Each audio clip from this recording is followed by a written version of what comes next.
জীৱনবোধৰ এগৰাকী বিশিষ্ট লেখক ডক্টৰ শশীকান্ত শইকীয়াৰ দ্বাৰা ৰচিত এটি সুন্দৰ মনোগ্ৰাহী বিষয় লৈ আপোনালোকৰ আগত পঢ়িবলৈ ওলাইছোঁ। মই শ্বেখ আছফা বেগম। শিৰোনাম সফলতা আৰু কলা। টনি ৰবিন্স নামৰ চিন্তাবিদজনেই সফলতা প্ৰসংগত কৈছিল, সফলতা হ'ল যি বিচাৰে, যেতিয়া বিচাৰে, য'ত বিচাৰে, যাৰ সৈতে বিচাৰে, যিমান বিচাৰে তাকে কৰা।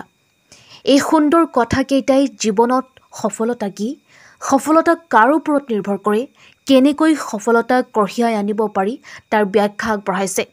প্ৰকৃততেই সফলতা লাভ কৰাটো এটা কলা। কলা হ'ল সুন্দৰ আৰু সৌন্দৰ্যৰ প্ৰতীক। কলাই মানুহক আনন্দ দিয়ে, কলাই মানুহক সুখ সুবিধা আৰু চিৰন্তন শান্তি দিয়ে। সেয়ে হয়তো কোৱা হয় মানুহৰ জীৱনৰ সফলতাও এক কলা। তেনেই সহজভাৱে ক'বলৈ হ'লে সফলতা হ'ল মানুহে বিচাৰি ফুৰাখিনি পোৱা। মানুহে কি বিচাৰে আৰু সেই বিচৰাখিনি যেতিয়া পাবলৈ সক্ষম হয় তেতিয়াই সফলতা লাভ কৰা বুলি কোৱা হয়। আনহাতে আকৌ সুখ হৈছে যাৰ দ্বাৰা মানুহৰ তৃষ্ণা পূৰণ হয়। যেতিয়া সেইটো পায় সেয়ে সুখ। সুখ আৰু সফলতা দুয়োটাই ইটো আৰু সিটোৰ সৈতে সম্পৃক্ত হৈ থাকে। এটাক এৰি আনটো অচল। সাধাৰণতে আনৰ সৈতে তুলনা কৰি যেতিয়া কিবা কৰা যায় তাৰ দ্বাৰা কেতিয়াও সফলতা জুখিব নোৱাৰি। নিজকে কি কৰিবলৈ সক্ষম আৰু তাৰ তুলনাত কি কৰিব পাৰিছে তাৰ দ্বাৰাহে সফলতা জুখিব পাৰি। সেয়ে হয়তো এলবাৰ্ট ছুইটজাৰ নামৰ দাৰ্শনিকজনেই এই প্ৰসংগত অতি সুন্দৰকৈ সফলতাৰ কলা সম্পৰ্কত ব্যাখ্যা আগবঢ়াই গৈছে। সফলতা কেতিয়াও সুখৰ চাবিকাঠি হ'ব নোৱাৰে। সুখ আচলতে সফলতাৰ চাবিকাঠি। যদি কোনো এজন ব্যক্তিয়ে কিবা এটা কাম কৰি ভাল পায় আৰু যদি তাকে কৰি থাকে তেন্তে এদিন সেই কামৰ যোগেদি সফলতা লাভ কৰিব পাৰি, সফল হ'ব পাৰি। জীৱনত সফলতা লাভ কৰিবলৈ হ'লে 1% প্ৰেৰণা আৰু 99% কঠোৰ পৰিশ্ৰম, সাধনা আৰু নেৰানেপেৰা চেষ্টাৰ প্ৰয়োজন। সফলতা লাভ কৰিবলৈ কাম এটা নেৰানেপেৰাকৈ কৰি থকা অভ্যাস মানুহৰ মনত দৃঢ় কৰি ল'ব লাগিব আৰু তাকে কৰিবলৈ হ'লে মানুহৰ মনত সাহস গোটাই ল'ব লাগিব। সফলতা আচলতে কোনো এটা বিন্দুত গৈ ৰৈ নাযায়। ই এক ধাৰাবাহিক যাত্ৰা। প্ৰকৃত সফলতাত নিহিত হৈ থাকে উৎকৃষ্টতা, শ্ৰেষ্ঠতা, বৃদ্ধি হোৱা আৰু পৰিপূৰ্ণতাৰ অহৰহ অন্বেষণ, অনুসন্ধান। লক্ষ্যত উপনীত হোৱাটোৱেই কেতিয়াও সফলতা বুলি ক'ব নোৱাৰি।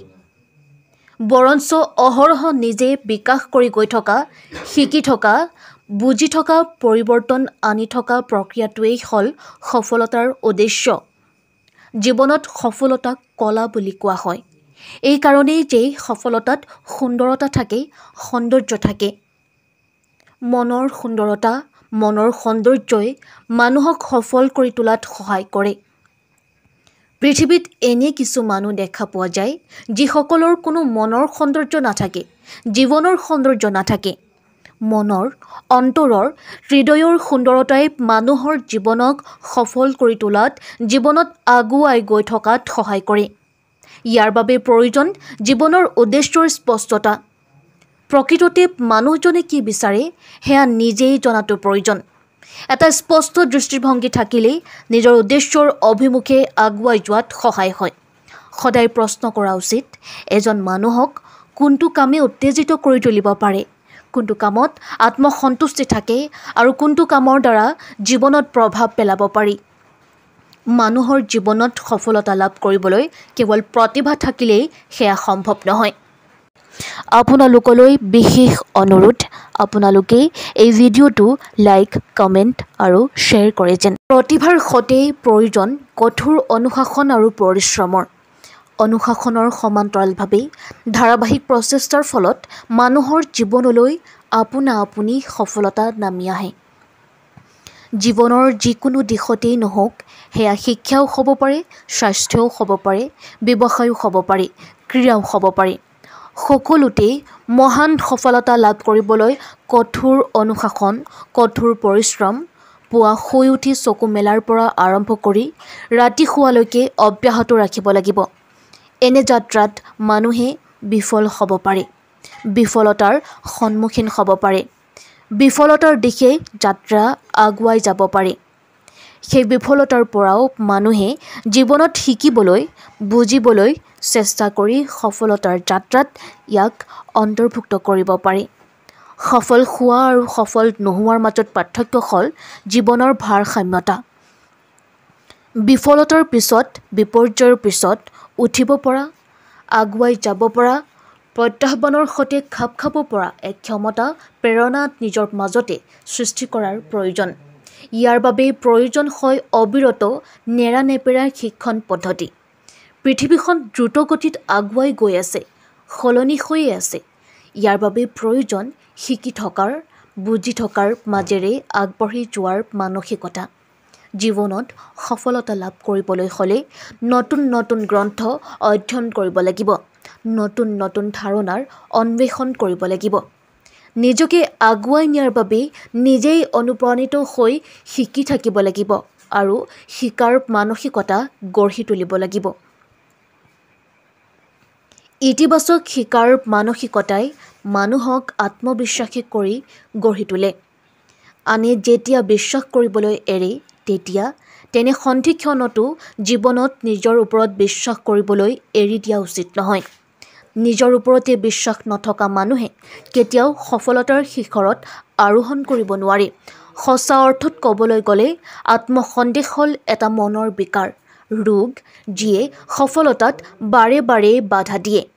সমস্যাৰ পৰিৱৰ্তে মানুহে সম্ভাৱনাৰ দিশটোক অধিক স্পষ্ট কৰি তুলিলে, মনৰ প্ৰশিক্ষণ দি শক্তিশালী কৰি তুলিলে জীৱনত সফলতা লাভ কৰিব পাৰে।